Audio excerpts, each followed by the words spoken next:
Yeah, I've heard horror stories like near the airport, where all the taxi drivers congregate, big lines. They sent out some message saying, "Hey, 80% you're cut off. You're not allowed to sit here and charge to 100 anymore because there's too long of a line." So there are these challenges in urban centers where the high speed chargers are, where you are going to be competing with the ride share drivers. But once again, within the urban center, if you do live in an urban center, if you're solely relying on high speed charging, which by the way, it's comparable to gas as far as how much it costs per kilowatt hour. So you're not, it's already a little more expensive to buy the EV, and now the fuel is basically the same thing.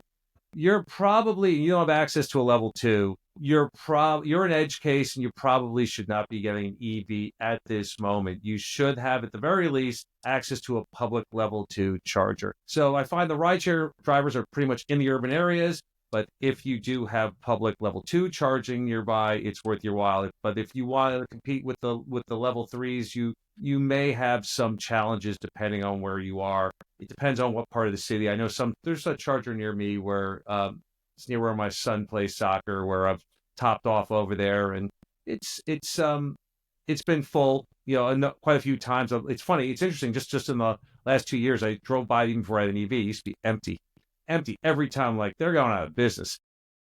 It's actually, I didn't realize this is a part of microgrids, which they're sort of their main business is battery storage. So they're sort of like supplementary storage for the grid. So they have these big, massive battery packs, and they're like, all right, might as well put a charger here while we're at it as well.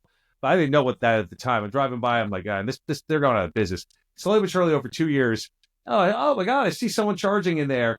And I actually made a social media post about this about 3 or 4 months ago. It was the first time I saw it full and a line. Like first I saw it full, and then the next day I saw a line to get in there, and they were all. And now every time I drive by, it's almost always full, and it's rideshare drivers.